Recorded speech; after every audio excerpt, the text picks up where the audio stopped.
Given that 5 divided by z cubed minus 8 is equal to p squared divided by q squared. A. Express z in terms of p and q. B. Find the value of z when p equals to 1 and q equals to 0. Solution.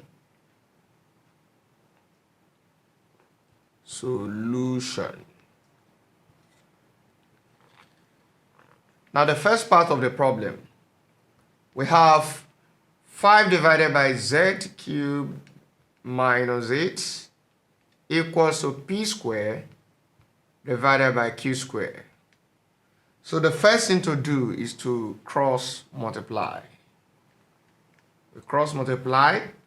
So what are we having? We have 5 q squared, that is 5 times this, is equal to what? P squared into z cubed minus 8. So the next thing for us is to expand the bracket. By expanding the bracket, we have 5q squared equals to what? P squared times z raised to the power of 3. We have p raised power 2, z raised power 3. So the next thing for us to do is to multiply p squared by minus 8. So we have minus 8p squared. So the next thing for us to do, don't forget we want to make z the subject of the formula. That is, express z in terms of p and q. So expressing z in terms of p and q, in this case, we need to move minus 8p squared to left hand side. So we have 5q squared, then plus, coming to this side, plus 8p squared is equal to what? That's p squared z raised to the power of 3. So in this case, we want to make z the subject. So the coefficient of this z cube, we need to remove it from here. How can we remove it from here?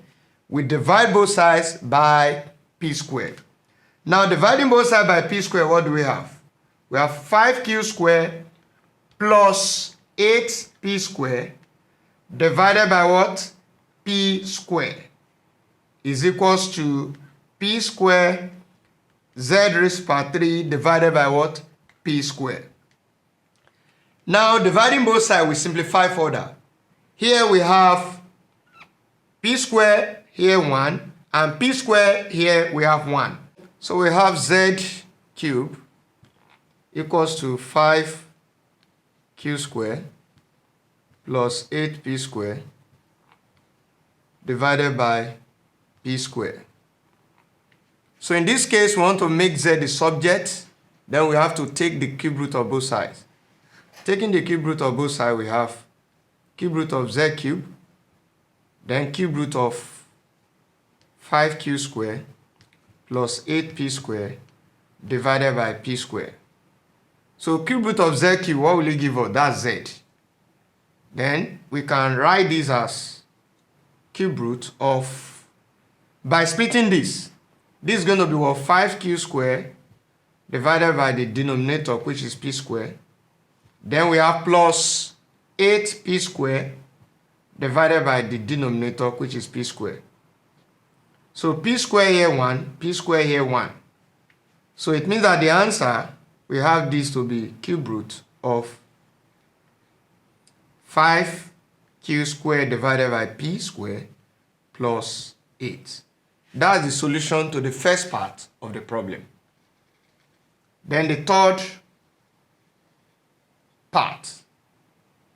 Okay, the first part of the problem. So the second part, we have b. So we have to find z when p equals to 1. So p equals to 1 and q equals to 0. So we are going to use the result we have for a, which is z equals to cube root of 5q squared divided by p squared plus 8. So here we have cube root of, anywhere we see q, we put 0, and anywhere we see p, we put 1. So this is 5 into 0 squared divided by what? P squared. That's 1 square. Then plus 8. So we have this to be cube root of, now 5 times 0 square. 0 square is what? That's 0. So 1 square is 1. So 5 divided by 1 is 5. So we have 5 into 0. Then plus 8. So in this case, we simplify further. So we have cube root of 5 times 0, we have 0. Then plus 8. So we now have cube root of 0 plus 8. That is 8. And we can express this as what? As 8 as 2 raised to the power of 3. Now we can see that the power of this 2 is 3. And we're having 3 here. So it means that the answer to the cube root of 8 is equal to what? 2. So it means that we have 2 as the answer, because the base will form the answer to the cube root. Now z equals to 2. So when p equals to 1 and q equals to 0, the value of z equals to 2. Thank you.